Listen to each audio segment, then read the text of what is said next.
Salut! Alors aujourd'hui on va faire une vidéo ensemble, voilà, pour les novices. C'est spécialement dédié aux novices, pour l'Osmo Pocket et tous les petits réglages qu'il y a à l'intérieur. Bon, ça va être un peu long et des fois un peu fastidieux, surtout pour vous, hein, pas pour moi évidemment. Un peu relou, mais c'est des choses qu'il faut savoir, donc quand on fait de la photo, de la vidéo, etc. Et il y a multiples reprises, et je pense surtout à mon papa qui, quand j'essaie de lui prêter des choses un peu électroniques et de nouvelles technologies, ça lui plaît, mais il est vite un peu perdu, et du coup il perd patience, et il aimerait pouvoir régler, mais vu qu'il connaît pas. Donc c'est un peu dédié à toutes ces personnes, ou les plus jeunes ou les plus vieux, hein, il n'y a pas d'âge. Et du coup je me suis dit, allez on va faire une vidéo pour essayer d'expliquer, même s'il y en a beaucoup qui ont été faites sur le net. Mais bon, beaucoup sont en anglais, beaucoup ne sont pas bilingues. Et du coup, bah, faut que nous aussi, français, on s'y mette pour avoir des vidéos en français, car c'est quand même plus pratique pour nous. Donc allez, on va commencer avec cette petite caméra. Donc je vais mettre hors champ, je vais surtout vous montrer la caméra, hein. Ma tête, on s'en fout un peu. Donc je vais essayer de me placer par là pour vous montrer au mieux ce qu'on peut faire avec ce petit jouet. Donc on va commencer par l'allumer, tout simple. Alors on va s'appuyer, je vais essayer de faire des choses un peu assez rapides, brèves et explicites pour que tout le monde puisse comprendre. Donc voilà, on se retrouve sur cette interface. Donc je vais essayer de zoomer, essayer de faire un petit zoom pour qu'on y voit plus, pour qu'on y voit mieux en fait, hein, tout simplement. Voilà, après un petit zoom, un petit réglage, hop, on est reparti.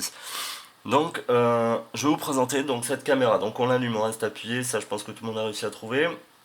Donc c'est vrai que quand elle est livrée, il y a juste un tout petit bouquin qui explique 2-3 choses à la va que je te pousse. Pas top. Donc j'ai vu qu'il y avait un autre Français qui avait fait une vidéo, je me rappelle plus de son nom, mais j'essaierai de vous le mettre en commentaire. Enfin, même pas j'essaierai, je vous le mettrai. Il a fait quelque chose de bien, mais après c'est plus une vidéo qui est dédiée à, aux personnes qui connaissent déjà un peu la photo ou la vidéo. Donc moi j'ai décidé de vraiment partir de zéro et pas faire un copier-coller ce qu'il a fait, puisqu'il a déjà fait quelque chose de très bien. Donc allez, c'est parti, on va dans le mode photo. Allez, tout le monde prend sa petite caméra et fait comme moi. Vous allez dans le mode photo, pas compliqué. Allez, ensuite on glisse. Donc on arrive là sur deux réglages, donc proportion et décompte. Donc on va commencer par le plus simple, donc le décompte. Vous l'aurez tous compris. Le décompte, donc bah, tout simplement c'est un retardateur, hein. Vous posez votre caméra, vous réglez le nombre de secondes qu'il vous faut pour aller faire votre pause et faire un beau sourire. Vous appuyez et c'est parti. Donc bon, là jusque là. Donc pour confirmer, toujours la petite touche noire, hein, vous sélectionnez, voilà, ensuite vous appuyez, hop, 3, 2, 1, et hop, c'est parti, elle vous fait votre petite photo. Donc voilà, vous pouvez recommencer à l'infini, jusque là, ça c'est assez simple. Ensuite les proportions, donc 16 neuvième, 4 tiers et 3 deuxièmes. Donc pour le 16 neuvième, c'est tout ce qui est dédié au mode cinéma. Donc on va pas l'utiliser pour la photo. On va pas l'utiliser pour la photo, c'est pas quelque chose qui est spécifique à la photo. On va rester sur le 4 tiers, le 3 deuxième, je vais même pas vous l'expliquer, mais le 16 neuvième, voilà, c'est pas compliqué. C'est les deux bandes noires en haut et en bas, hein, comme vous voyez à la télé évidemment. Nous on va rester sur mode 4 tiers, et les modes 4 tiers, c'est deux bandes noires à gauche et à droite. Voilà, donc aussi on revient, donc on est ici, on va juste enlever le mode retardateur, parce qu'on n'a pas besoin. Donc on revient à 0, petite touche noire, permet de sélectionner, retour, tout dépend. Hop, on clique en haut à gauche. Alors je sais pas si vous avez vu, en haut à gauche, même pas si vous voyez quelque chose là-dessus, mais en haut à gauche, il y a écrit Pro. Donc bien faire la mise à jour pour avoir ces petites options. Cliquez dessus. Donc on arrive, vous avez trois petites icônes. Donc là-dessus, on va pouvoir regarder donc le format, l'exposition et la balance des blancs. Alors, on va commencer par le format. Donc le format, là on est en J+R, donc JPEG plus RAW. Donc le JPEG et le RAW sont des formats de compression. Donc le JPEG est un format assez compressé, le RAW beaucoup moins, voire pas du tout. Donc la différence entre l'un et l'autre, en fait, c'est que donc le JPEG il est compressé, donc il a déjà des réglages de saturation, contraste, luminosité, etc.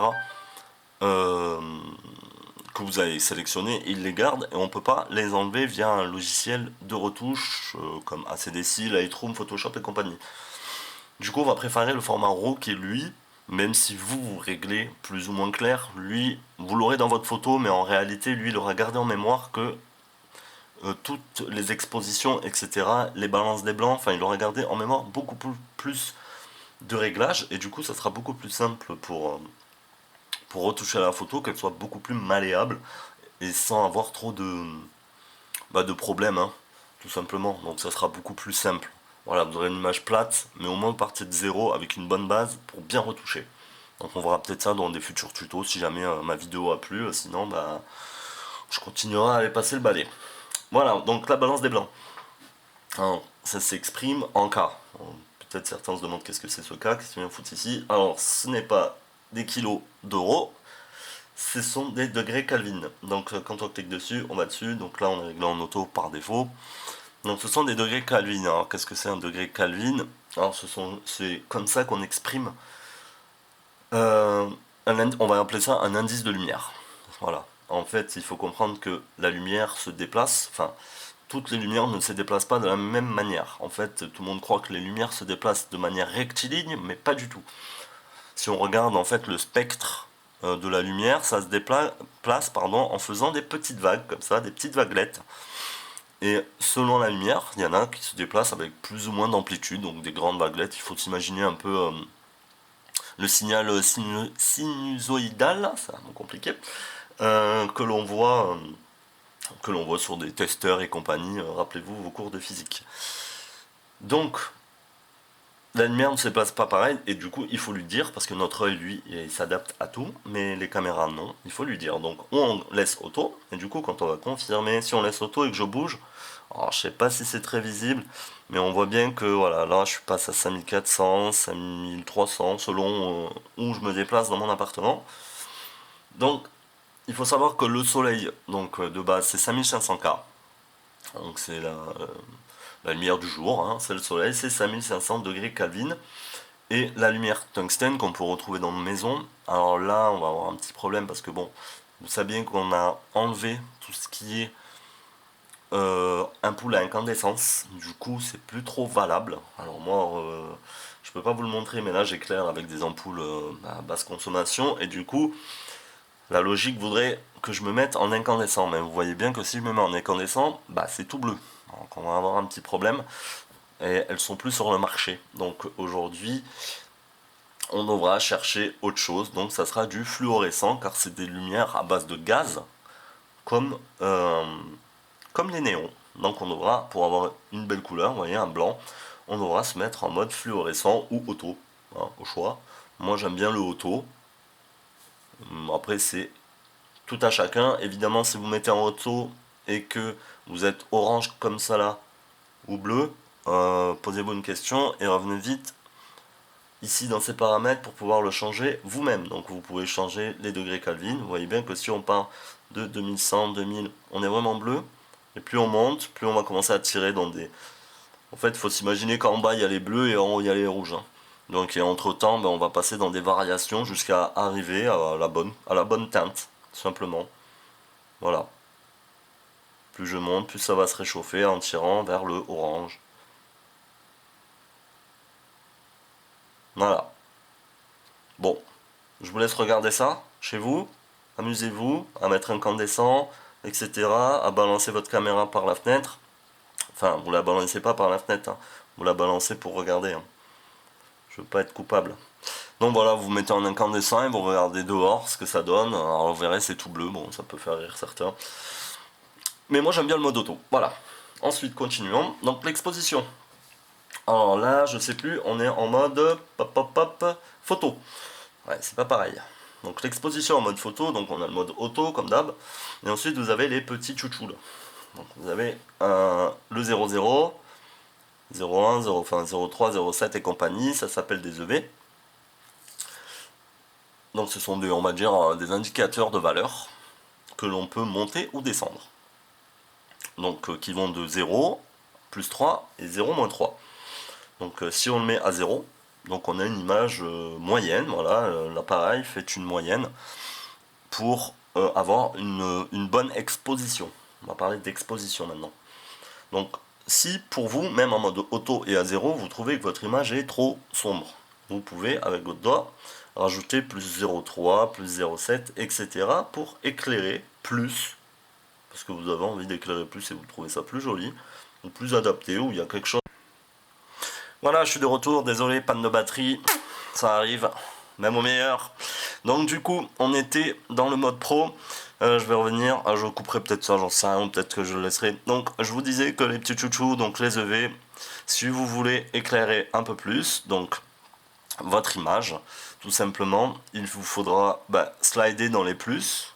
Hein, comme je disais, si vous avez envie d'éclairer plus votre image, malgré que ça soit en auto et à 0, si vous trouvez par exemple comme là que l'image à 0 est un peu fade, donc vous pouvez l'éclairer plus ou moins, selon. Parce que faut bien savoir que lui en auto et à 0, il fait une moyenne. Hein. Tout n'est pas éclairé de la même manière. S'il y a de l'ombre, des nuages et compagnie, voilà. Donc vous pouvez assombrir si vous voulez aller chercher plus des lumières, des choses un peu plus précises comme des bougies, etc. Il faudra en général baisser. Et au contraire, si vous voulez éclairer quelquefois un sujet qui est dans l'ombre, malgré qu'il y ait du soleil, il faudra peut-être éclairer un peu plus. Donc je vous laisse vous amuser avec ça, tripoter. Hein. Tripoter, c'est très très important. Donc n'hésitez pas à farfouiller là-dedans et à vous amuser à tester. Donc ensuite, on passe en mode manuel. Donc là, quand vous serez un peu plus à l'aise et confirmé, vous pourrez aller dans ce petit mode. Donc on retrouve là-haut, sur votre caméra, vous le verrez mieux peut-être. Vous avez justement la barre de V qu'on retrouve là-haut avec son indicateur. Donc on voyait en haut à gauche, il y a un petit chouchou bleu là qui nous indique qu'on est à -3 car on est vraiment très très sombre. Voilà, à l'intérieur, il y a un petit capteur qui va nous aider justement à régler comme il faut l'exposition. Donc on peut le régler de plusieurs manières. On va se mettre sur ISO 100, on y reviendra ensuite sur les ISO, je vous expliquerai tout bien. Donc là vous voyez qu'on est au 1 millième. Donc ce sont des vitesses, donc je vais vous expliquer un peu les vitesses. Donc les vitesses, c'est la quantité de lumière que l'on... Enfin, la quantité de lumière c'est toujours la même. Hein. Pendant ce laps de temps que vous aurez choisi, par exemple là je suis au 1 millième, donc pendant 1 millième de seconde, donc vous prenez une seconde, vous la coupez en 1000, vous laissez rentrer pendant ce laps de temps la lumière qui est face à vous. Donc c'est très très très rapide, hein, vous imaginez bien. Bon là on est dans mon appart, c'est un petit peu sombre, donc il nous donne à -3, et plus on va grappiller, donc 400, etc., et plus on va commencer à voir que les EV, petit à petit, vous voyez, il commence à arriver, hein, à -2, -3, voilà, là je suis au 1,25e, je suis à -2, donc lui il veut plus encore, hein, pour arriver à 0, et avoir une image bien exposée. Donc là on a -3, donc au 1/8e pour lui, alors ISO 100, on est à 0, donc l'image pour lui est bien exposée. Voilà, j'espère que vous comprenez un peu le principe. Donc il faudra laisser rentrer plus de lumière, donc exposer plus longtemps l'image. Voilà, il faut s'imaginer qu'à la base, le capteur est noir, et que plus on expose, plus on commence à apporter de la lumière et à dessiner, on va dire, cette image. Et inversement, si on laisse rentrer beaucoup trop de lumière, genre par exemple là 3 secondes, on commence à être à +3 et donc une image toute blanche car il y a trop d'informations, trop de lumière et l'image est cramée. On dit qu'elle est cramée.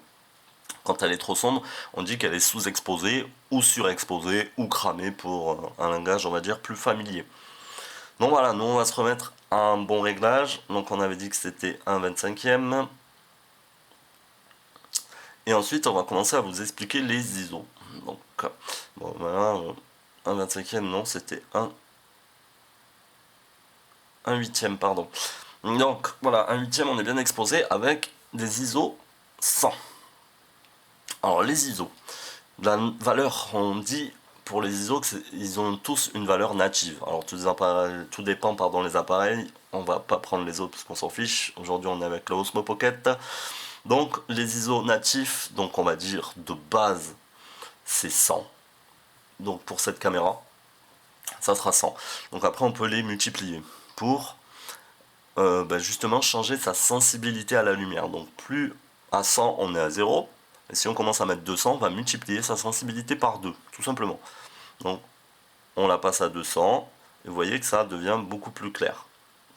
Alors les ISO, il faut faire attention, c'est très pratique hein, quand il y a de la pénombre, la nuit et compagnie, mais en fait le problème c'est que c'est de la lumière qui n'existe pas, puisqu'à 100, il prend que la lumière existante, et quand on commence à aller à 200 et compagnie, en fait il va simuler de la lumière.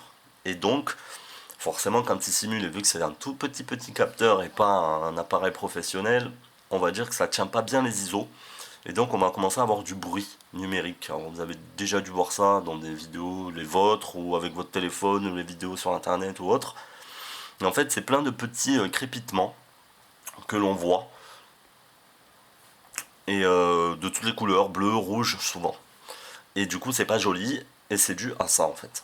Donc évitez de monter trop les ISO, je vous déconseille de dépasser les 400 avec cette petite caméra, et le plus possible, surtout en journée, restez à 100, ne bougez pas ce paramètre, veillez plus à bouger le paramètre à côté. Donc les vitesses, qui eux n'incriminent en aucun cas la qualité de l'image. Donc après il faut savoir, bon là on a une caméra stabilisée, hein, donc on peut se permettre de faire des photos avec des vitesses basses. Par exemple, imaginons qu'on veuille faire une vitesse parce qu'on en a besoin car c'est assez sombre et on a besoin de laisser de la lumière rentrer pendant une seconde. Vous imaginez bien qu'on peut, les humains, hein, enfin les humains normaux, pas les super-héros, on peut pas rester figé, vraiment parfaitement, pendant une seconde. Donc on va utiliser un pied. Là avec ces caméras, on peut se permettre un peu plus de folie. Ça sera peut-être pas parfait, mais on peut essayer, se permettre. Mais après, au mieux, un petit pied, hein, n'importe, un paquet de cigarettes, un téléphone, un trottoir. Hein. Essayez de la poser pour pas être embêté. Et évidemment, quand vous mettez une seconde, veillez à mettre le retardateur, parce que appuyer sans la faire bouger, c'est quand même assez délicat. Donc là, ça peut être vraiment utile. Alors voilà, on va pas parler de temps de pause, etc. parce que sinon la vidéo va durer 3 jours, et c'est pas le but. Là, c'est vraiment pour vous montrer un peu les bases. Donc voilà. Ensuite, si vous êtes vraiment novice, restez en mode auto, c'est très bien aussi, ça fait le même job. Et vous bougez vos EV, hein, plus ou moins de luminosité tout simplement, pour avoir l'image que vous souhaitez. Voilà, on a fait un peu le tour de tous ces paramètres. Donc pas plus à dire au niveau du mode photo, hein. Donc on va passer au mode vidéo. Donc faites comme moi, hop, petit slide, pas évident avec ce gros pouce, donc avec le petit doigt ça ira mieux. En vidéo, tac, vous arrivez là, dans ce petit mode. Donc, toujours pareil, mode vidéo, ensuite vous voyez que quand vous avez 3 petits points, en général c'est pour des options, donc vous pouvez encore glisser. Donc ici on va venir choisir tout ce qui est résolution. Donc 4K, 1080p, donc sachez que quand on n'a que la caméra et qu'il n'est pas connecté au téléphone, on a moins de choix que quand elle est connectée au téléphone, mais là on va dire qu'on a les choix les plus probants. Donc moi je filme toujours en 4K 16 neuvième en 60 images secondes, donc peut-être qu'il y en a qui se posent la question de oui mais plus je filme avec des images par seconde, au plus la vidéo est gourmande. Non. Alors les images par seconde, donc les IPS, donc ça sera le nombre d'images que comptera une seconde de vidéo. Donc la norme française c'est 24, c'est pour ça qu'on le retrouve. Hein. Peut-être qu'il y en a, ils se disent ouais ils ont fait 24-25, ils auraient pu continuer, mais non. 25 ça sera un autre format, standard aussi. Hein. 24-25 on n'est pas à une image près. Mais 24 voilà, faut le savoir, c'est le format standard hein, des frères Lumière qui ont décidé par rapport à l'œil humain que c'était la chose qui se rapprochait le plus de la réalité. Donc voilà. Donc c'est pour ça que quand on est en 60 images secondes, on voit un peu que c'est limite un peu trop fluide, peut-être certainement gênant pour certains. Donc voilà, après là c'est au choix, après sachant qu'en 60 images secondes on peut se permettre de faire des petits ralentis, bon pas des ralentis de fou, mais des petits ralentis déjà assez sympas. Voilà. Donc du 4K, 16 neuvième, hein, 4K je vais pas l'expliquer, hein, alors je connais plus les résolutions de tête, hein, mais en gros c'est 4000, alors là ça sera pas du natif, mais en gros c'est 3900 par 2800 et quelques je crois, mais ne prenez pas cette référence car c'est vraiment de mémoire. Ensuite le 1080p, donc bon, là cette résolution je la codais, donc ça sera 1920 par 1080, et le P pour pixel, donc petit point. Vous voyez, sur un écran, c'est le nombre de petits points que compte la largeur d'un écran. On ne prend pas la hauteur pardon, d'un écran et pas la largeur, donc le nombre de tous les petits points. Voilà, c'est ça une résolution. Donc après, si vous voulez connaître la résolution totale, donc vous prenez 1080, donc la hauteur fois la largeur, hein, base de maths de base, et vous multipliez 1920 par 1080, et vous avez le nombre de petits points que compte une photo. Donc c'est vraiment beaucoup. Ensuite, on va laisser en 4K. Donc après, si vous faites comme moi une vidéo destinée à YouTube et compagnie, ça sert à rien de filmer en 4K, hein, on est d'accord, hein, personne n'a chez lui un écran en 4K, c'est gros, c'est lourd à traiter, il faut avoir des ordinateurs quand même assez récents, et ça prend de la place, hein, faut pas se le cacher, même si aujourd'hui les cartes mémoire et compagnie ça coûte pas très cher, ça prend de la place quand même, et les disques durs sont vite remplis avec tous nos rushs. Voilà, on va passer maintenant, toujours pareil, hein, vous cliquez comme moi en haut à gauche, mode pro, donc vous avez cette fois-ci 4 icônes que nous allons détailler. Donc couleur normale. Alors couleur normale, c'est des choses qu'on peut gérer dans le téléphone, ça sera les pré-réglages que vous aurez fait avec votre téléphone. Alors je brancherai tout à l'heure, que vous aurez fait avec votre téléphone. Là je le mets, j'utilise vraiment la caméra spécifiquement nue, car moi je trouve que si elle est petite comme ça, c'est pas fait pour s'enquiquiner à trimballer en plus son gros téléphone collé à côté, hein, en plus il y a un écran pour le cadrage, donc voilà, normal ça sera les paramètres qu'on aura réglés d'emblée dans son téléphone portable. Désolé, la mise au point des fois elle s'en va.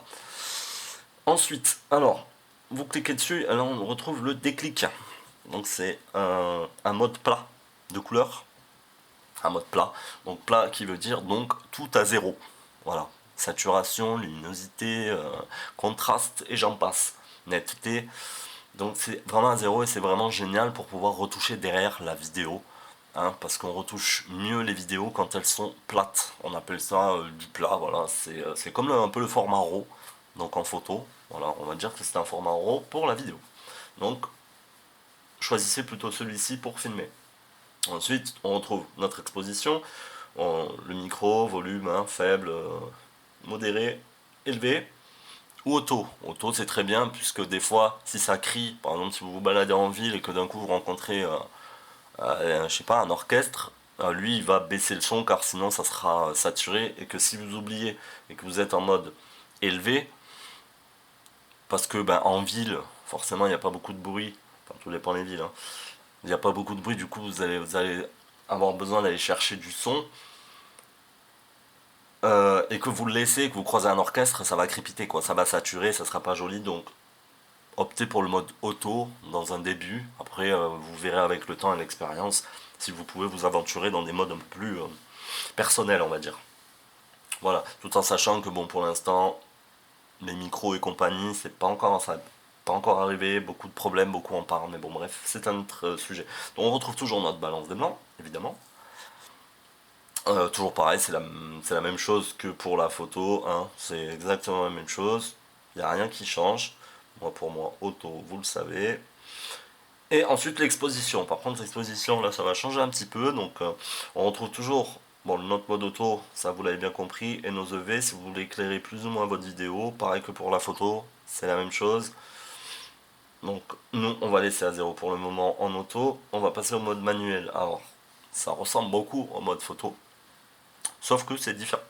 Parce que évidemment une vidéo c'est en continu et une photo c'est vraiment sur l'instant T.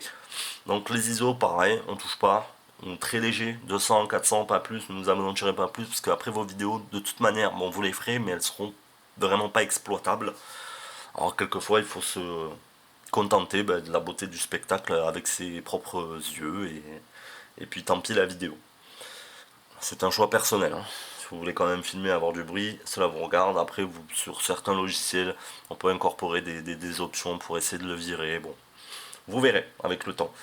Donc voilà, on retrouve nos petits EV, nos vitesses. C'est exactement la même chose qu'en photo, avec 2-3 petites différences, on va dire. Vous voyez, là, je peux pas descendre en dessous de 1/60. Donc, ce qui paraît logique, on va pas faire des vidéos pendant une ouverture d'une seconde, hein. Ça paraît logique, c'est pas possible, on peut pas laisser le capteur ouvert une seconde. alors que moi je filme en 60 images secondes. Il faut bien qu'il ait le temps de rentrer les 60 images pendant que le capteur s'est ouvert. Vous comprenez? 60 images, il faut les laisser rentrer pendant au moins un soixantième de seconde. Par contre, si jamais vous retournez en arrière, vous slidez, vous modifiez vos images par seconde à 24, vous retournez dans le mode photo, vidéo pro, pardon, en exposition, à ce moment-là, vous pourrez descendre, vous voyez, à un 25e. Donc si jamais vous avez besoin de lumière à tout prix, bah allez changer vite vos, vos images secondes. Après, tout à savoir que bah, vous aurez un décalage dans vos montages si c'est vraiment la même séquence et vous décidez de changer, vous aurez un problème, hein. Ça va se voir. Donc, mais bon, si c'est des plans de montage différents, vous pouvez faire ça pour récupérer un peu de lumière. Donc voilà, pour les vitesses. Alors, tout en sachant qu'il y a une règle, appliquée ou pas, hein, ça c'est tout un chacun. Normalement, quand on filme avec 24 images secondes, on va prendre 25, ça sera plus simple pour les multiplications. 25 images secondes, il faudrait filmer pour être bien à 50. Donc au 1/50e qui se trouve ici pour avoir une image vraiment bien. Donc fluide, enfin vraiment une bonne image. C'est une règle qui est comme ça, pas moi qui l'ai inventé. Mais du moins il faut essayer de s'en rapprocher. Après si vous filmez un peu plus, un peu moins, bon je pense pas que ça se voie, hein. Moi personnellement je le vois pas. Après il y en a qui sont plus titillants là-dessus. Tout un chacun, comme je le répète, cette vidéo, c'est vraiment fait pour les novices, donc vous embêtez pas trop pour l'instant avec ces problèmes. Et si jamais vous vous retrouvez en plein soleil dans vos futurs voyages aux Caraïbes, que je vous souhaite, et que vous devrez vous retrouver à vous mettre au 1 millième pour avoir, bon là vous voyez c'est complètement noir, hein, pour avoir une image bien exposée, c'est qu'à ce moment-là, on va retourner la caméra, c'est qu'à ce moment-là, alors sur la caméra ici, du coup vous voyez avec quoi je vous filme, tac tac tac, donc on revient dans les paramètres, c'est que, mince, ah mais je me suis mis en mode vidéo du coup, pardon, excusez, voilà, du coup c'est que vous avez besoin, vous voyez, hein, plus je monte, plus ça assombrit, évidemment, moins de lumière qui rentre, vous imaginez que ça s'ouvre, ça ferme, ça s'ouvre, ça ferme, au plus ça s'ouvre, ça se ferme vite, au moins il y a de lumière qui a le temps de rentrer, évidemment, ça s'assombrit. Donc si vous êtes au 1 millième comme là, vous voyez c'est très très sombre, alors, ou que c'est encore très clair, pardon, je m'emmène un peu les pinceaux, donc 1 millième et que c'est encore très clair, par exemple pendant, comme je vous disais, vos futurs voyages au soleil, c'est qu'à ce moment-là, ici, voudra vous mettre ça s'appelle des filtres ND, donc en anglais c'est ND, en français c'est gris neutre, donc GN, donc le gris neutre, ou le ND, donc Natural Density en anglais, Natural Density, pardon, donc pour une densité neutre. Donc en fait c'est comme des lunettes de soleil, hein, faut prendre cet exemple, des lunettes de soleil pour nous les humains, pour l'appareil photo. Donc ça va pas changer la couleur, aucunement, ni quoi que ce soit d'autre, mais ça va bloquer la lumière. Donc comme je dis souvent à mes amis, ça va faire la nuit le jour, tout simplement. Donc il y en a des plus ou moins forts, donc ça part de ND 8, 16, 32 jusqu'à 1000. Donc 1000 c'est vraiment quand on a vraiment besoin en vidéo, on n'en aura pas besoin, ça sera plus pour la photo, quand on fait des temps de pause, etc. Mais cette caméra n'est pas dédiée au temps de pause. Mais nous on aura plus besoin on va dire de 8 à 64, donc c'est des forces, on va appeler ça des forces. Et bah voilà, si vous avez un soleil qui cogne, bah ça sera 8, et etc., etc. Si vous avez vraiment un soleil qui cogne, ça sera plutôt, là, c'est des ND64, je vous laisse aller regarder ça sur internet. Mais bon, pour l'instant, pour les novices, vous embêtez pas trop avec les détails techniques parce que ça va faire beaucoup d'informations d'un coup et vous allez penser que c'est trop compliqué. Moi, j'ai longtemps filmé sans filtre et bon, ça s'est très bien passé, j'ai pas eu de problème, hein. Voilà, mais dans le futur, quand vous voudrez améliorer vos photos et vidéos, vous y viendrez. Et il y a beaucoup de vidéos là-dessus sur internet, donc n'hésitez pas à aller les voir.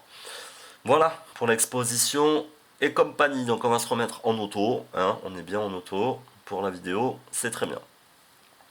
Ensuite, on continue. Allez, vous slidez avec moi. N'oubliez pas que c'est très important. Le ralenti, bon, le ralenti, c'est du slow motion. Hein, c'est pour faire filmer vos enfants qui jouent au ballon pour avoir un beau ralenti. Après, il faut savoir que ça zoome, évidemment.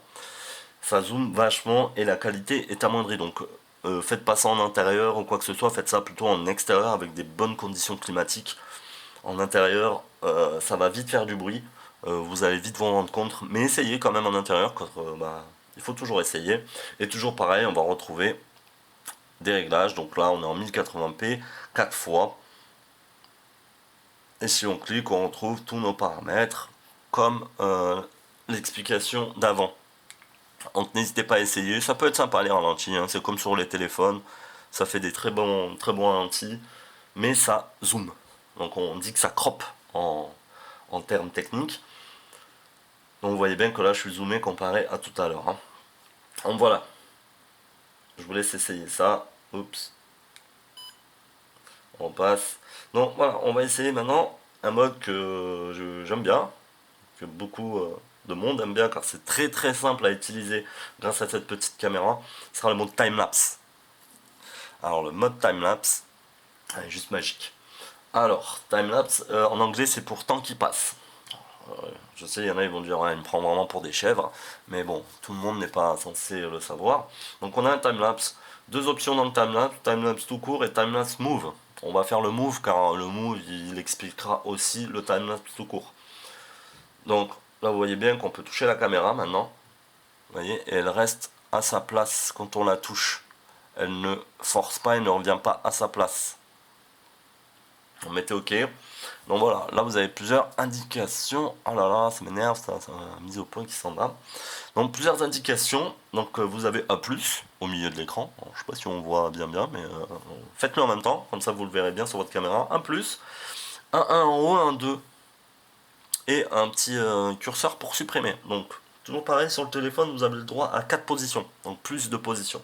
Avec seulement la caméra, vous avez le droit qu'à 2 positions. Donc move, vous posez bien votre caméra sur un support, un trépied, ce que vous voulez, un caillou, n'importe, un paquet de clopes, un téléphone, enfin une surface plane, pourvu que ça bouge pas. Évitez le sable. Donc vous allez cliquer sur plus. Et en fait, là, le timelapse, en fait, on va pouvoir lui choisir de là où ça va partir, en fait, hein, tout simplement. De là où on va vouloir commencer notre timelapse. Donc on peut le bouger horizontalement et verticalement. Donc par exemple, on va dire, on bouge d'ici, de là, et ensuite on appuie sur plus pour mémoriser et passer au deuxième. Et on va dire que tu finis à droite, donc je tourne la caméra à droite, et je baisse la caméra en bas. Donc du coup, il va partir d'en haut à gauche pour finir en bas à droite. Donc une fois que vous avez fait ça, vous pouvez cliquer sur les secondes. Vous pouvez les supprimer aussi, vous pouvez mettre qu'un. Ça c'est à tout un chacun, et je me répète, sur l'application, vous avez le droit à 4. Cliquez sur les secondes et vous avez des intervalles et des durées. Donc des intervalles qui sont très longs, donc de 3 secondes à 1 minute.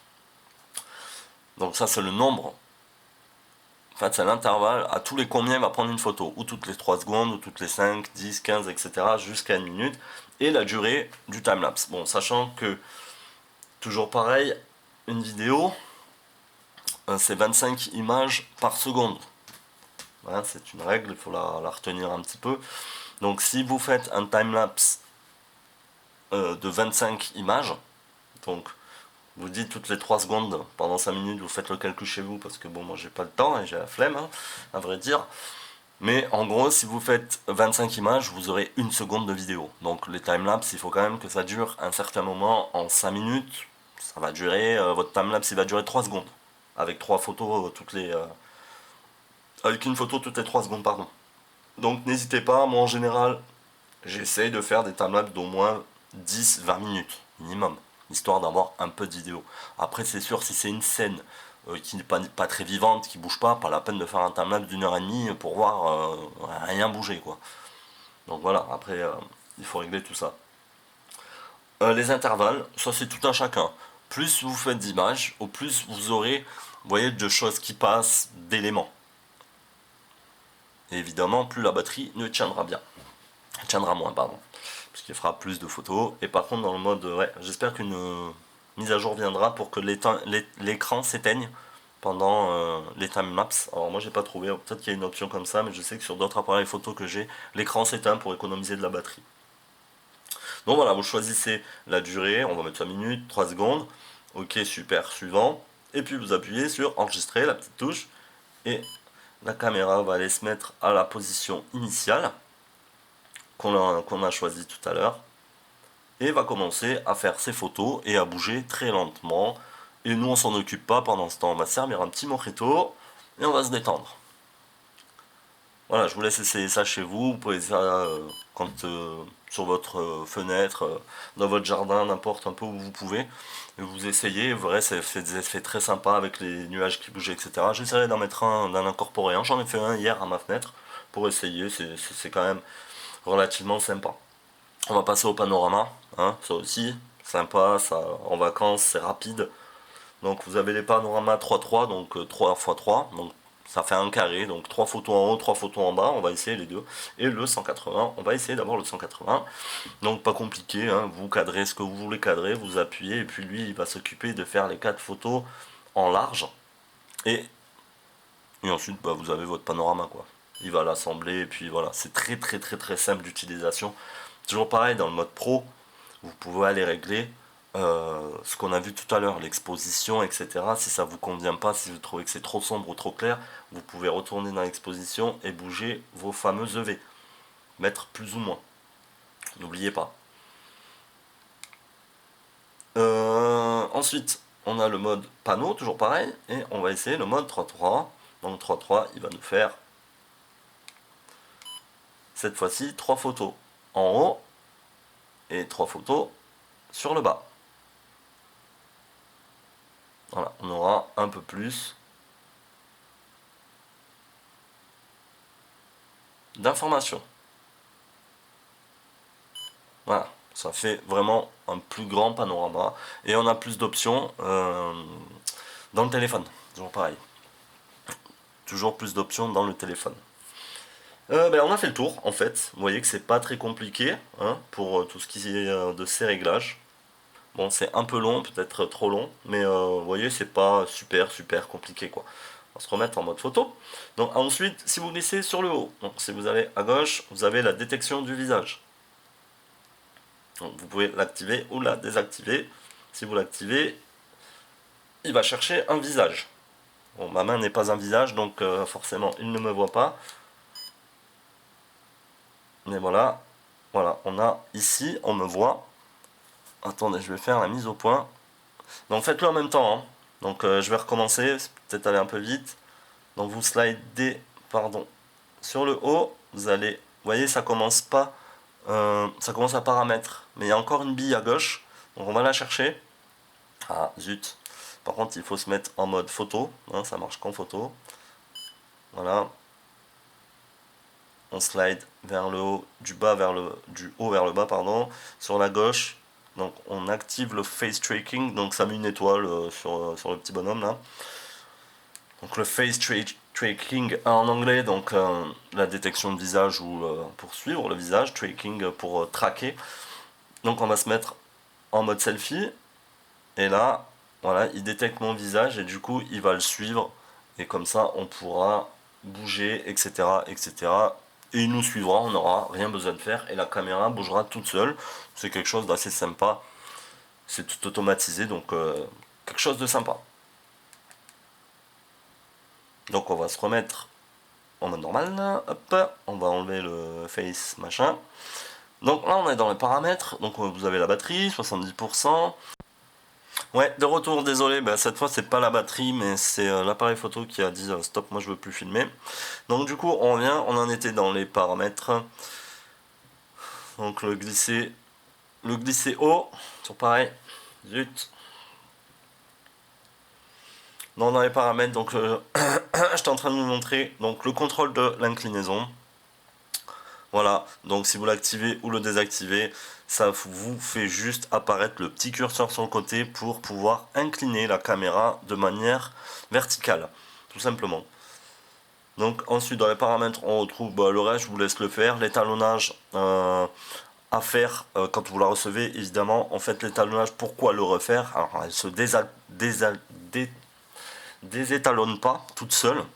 En fait, c'est dû au champ magnétique qu'on peut avoir dans certaines régions, pays, etc. Donc, si vous changez de région, de coin, bon, on va dire à partir de 100 bornes de chez vous, vous pouvez commencer à faire un petit étalonnage, c'est rapide, ça mange pas de pain. Veillez à ce qu'elle soit bien posée. Là, faites pas l'étalonnage en la tenant dans la main, ça ne marchera pas.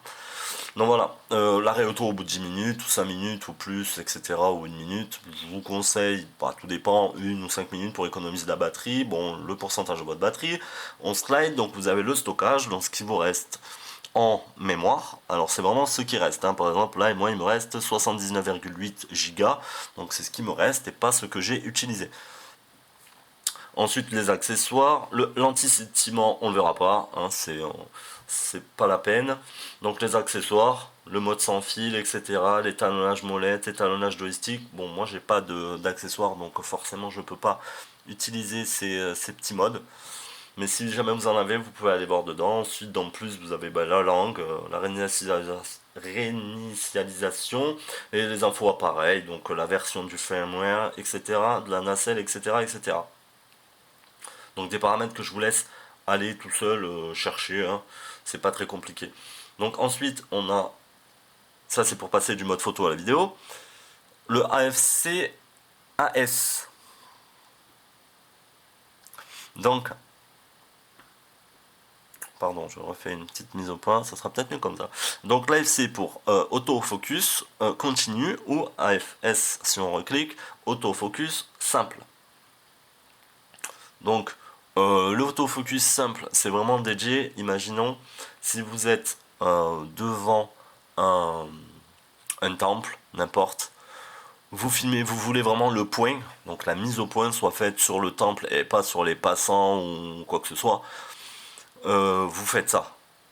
AFS, vous cliquez sur le temple dans votre petit cadre et la mise au point ne bougera pas, quoi qu'il arrive, quoi qu'il passe devant votre écran, enfin devant votre caméra, la mise au point ne changera pas. Et inversement, si vous mettez en AFC, pardon, continue, mais que vous faites la mise au point sur le temple, toujours pareil, mais qu'il y a des gens qui viennent se mettre devant votre caméra, la mise au point se fera à ce moment-là automatiquement sur les gens et en continu tout le temps. Donc c'est bien quand on marche, comme ça la mise au point se fait en continu, hein, comme son nom l'indique. Mais quand on veut vraiment quelque chose de fixe, etc., donc laissez sur AFS. Voilà, je pense que vous avez saisi. Donc, le mode pro, on a déjà vu, hein, tout ce qui est réglage. Donc, si vous cliquez dessus, vous passez en mode pro. Donc, en haut à gauche, vous avez tous les réglages vraiment que vous pouvez régler vous-même et pas vous laisser guider par que de l'automatisme. Donc, on continue. Ensuite, bon, le dernier petit, bah, si vous cliquez dessus, c'est juste la luminosité de votre écran d'affichage, tout simplement. Donc après, on slide du bas vers le haut. Donc on retrouve les petits chouchous. Alors, à gauche, donc recentrer, à droite pour passer en mode selfie. Ça, je vous ai montré. 2 clics pour centrer, 3 clics pour passer en mode selfie. Ensuite, en bas à gauche, le mode marche et le mode sport. Donc, si vous marchez, mettez le mode marche. Si il y a un peu d'activité, que ça vient à bouger, vous passerez en mode sport, notamment sous l'eau, quand le caisson arrivera. Alors, en mode sport, la caméra est un peu plus réactive, mais elle est plus gourmande en énergie. Donc ne vous dites pas, c'est le mode sport, ouais, ça fait mieux. Non, ça fait pas mieux, c'est juste que elle sera plus réactive et que si vous marchez, ça sert à rien de le mettre en mode sport, vous perdrez un peu d'énergie. Alors, pour les modes de nacelle, donc on va les voir ensemble, vous en avez 3. Donc le mode FPV, suivre et verrouiller. Donc on va commencer par le verrouiller, hein, il est là. Allez, donc le verrouiller, essayez en même temps que moi, sans filmer, c'est pas la peine. En fait, vous allez voir que bon, les mouvements gauche, on va dire horizontaux, la caméra suit votre main, en fait, vous dirigez la caméra, mais sur le haut et le bas, donc dans la verticale, elle restera fixe sur l'horizon et la verticalité ne bougera pas. Essayez, vous verrez que la nacelle gardera toujours, regardez, hein, je vais essayer de montrer un peu mieux, l'horizon ne bougera pas. Essayez. Ensuite, pour le mode FPV, donc là, ça sera la nacelle en fait, ne suivra plus l'horizon et vous pourrez ainsi vous amuser à faire des choses rigolotes. Et surtout, si jamais, comme bon, dans les vidéos de présentation, vous êtes amené, vous, à vous retourner, essayez. Et le mode suivre, évidemment, bah, c'est le mode, ça suit les mouvements de votre main. Si vous tournez sur la gauche, elle va à gauche, à droite, elle va à droite, en bas, elle va aller en bas, en haut, voilà, vous l'aurez compris. Voilà, vous avez vu un peu tous les modes. Donc j'espère qu'avec tout ça, vous saurez un peu mieux vous servir de votre caméra, qui est vraiment, vraiment super, hein, niveau qualité, etc. Elle est vraiment top. Donc je vais couper, on va recommencer ensemble à continuer un peu ces vidéos pour pouvoir comment pour pouvoir mettre le téléphone et aller voir plus en détail. Alors je sais que ça fait des vidéos peut-être un peu longues, mais au moins pour les vraiment les novices, hein, vous partez avec une bonne base, je pense, si vous avez réussi à me comprendre. Alors ça, c'est une autre histoire. Voilà, allez, à tout de suite.